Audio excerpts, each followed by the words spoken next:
سورہ حاقہ کا جو پہلا رکوع ہے اس کی چند آیتیں باقی تھیں، وہ پڑھنے کی سعادت حاصل کرتے ہیں۔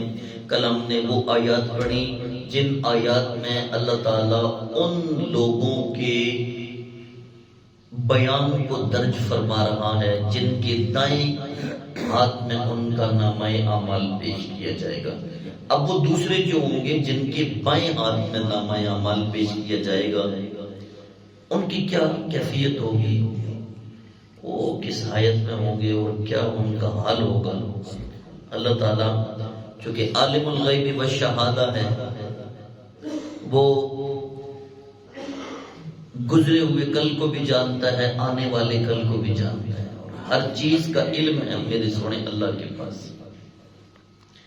اللہ فرما رہا ہے وَأَمَّا مَنْ أُوتِيَ كِتَابَهُ بِشِمَالِهِ، بہرحال وہ شخص جس کے بائیں ہاتھ میں اس کا صحیفہ اعمال دیا جائے گا تو فَيَقُولُ يَا لَيْتَنِي لَمْ أُوتَ كِتَابِيَهْ، تو وہ کہے گا اے کاش مجھے میرا نامہ اعمال دیا ہی نہ جاتا۔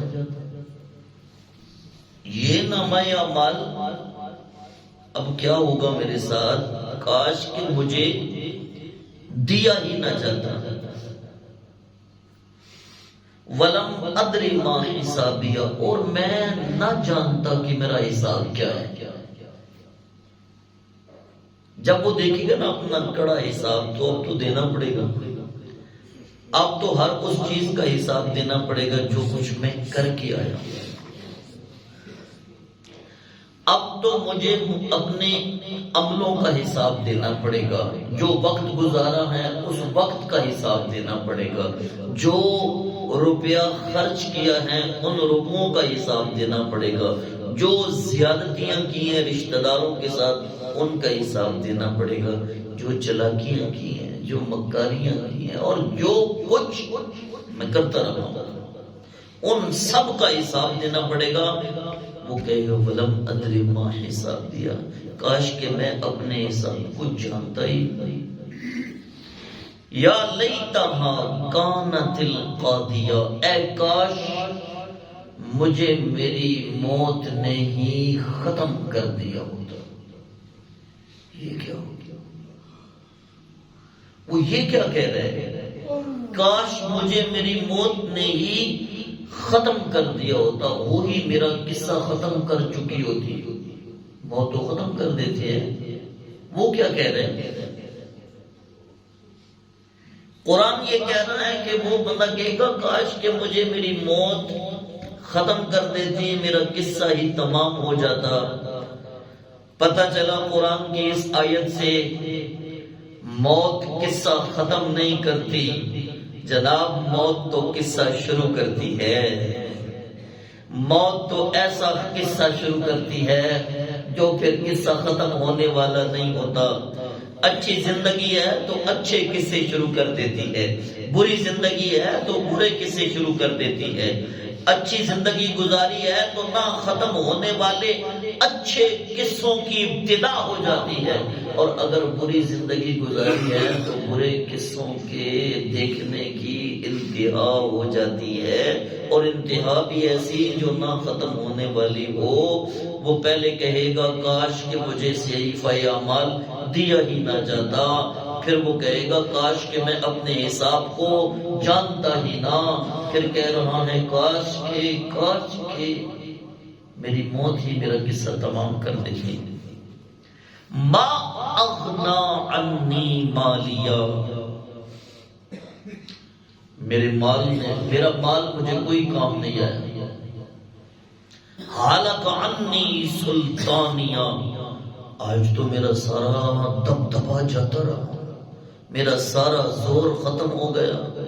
جس طاقت پہ میں گھمنڈ کرتا تھا، جس دبدبے پہ مجھے بڑا ناز تھا کہ میں جناب جب آتا ہوں تو دبدبا لوگوں کے دلوں پہ بیٹھ جاتا ہے، میں جناب جب آتا ہوں تو ایسی کی تیسی ہو جاتی۔ اللہ فرماتا ہے حالک عنی سلطانیہ، وہ وہیں کہے گا میری سلطانیت کہاں ہلاک ہو گئی، میرا تو دبدبا گیا، میرا تو زور۔ یہ طاقت پہ بھی بڑا گھمنڈ ہوتا ہے بندے کا، طاقت پہ بھی بڑا گھمنڈ ہوتا ہے۔ اللہ اکبر کبیرہ اچے اچا نا صدایا منہ دتا وچ اگی نیویاں ہو کے رو محمد تتی بار نہ لگی. بڑی بڑی ڈھینگیاں مارنے والے کو اللہ پسند نہیں کرتا. تھوڑا جا اولا ہو کے رہنا چاہیے بندے میں. کوئی اللہ کا بندہ بن کے رہنا چاہیے. کوئی عجز و انکساری بھی کسی چیز کا نام ہے. مومن عاجز بھی ہوتا ہے, غیرت مند بھی ہوتا ہے. دو چیزیں, عاجز بھی ہوتا ہے, غیرت مند بھی ہوتا ہے. مومن تکبر نہیں کرتا اور بے غیرت بھی نہیں ہوتا. یہ دو چیزیں بڑی اہم ہیں. کاش کہ یہ نقطہ سمجھ آ جائے. حالک عنی سلطانیہ, کوئی چیزیں ہوتی ہیں نا جہاں پہ چپ کر جانا حکم ہے کہ چپ کر جاؤ, اور جب معاملہ آ جائے دین کا پھر چپ نہیں ہونا پڑتا, پھر غیرت دینی کا مظاہرہ کرنا پڑتا ہے. ٹھیک ہے, خذوہ فغلوہ, اسے حکم دینے کا پکڑو اس کو, پکڑو اس کو. خذوہ فغلوہ, اسے توق ڈالو. ثم الجحیم صلوا, پھر اس کو دوزخ میں جھونک دو.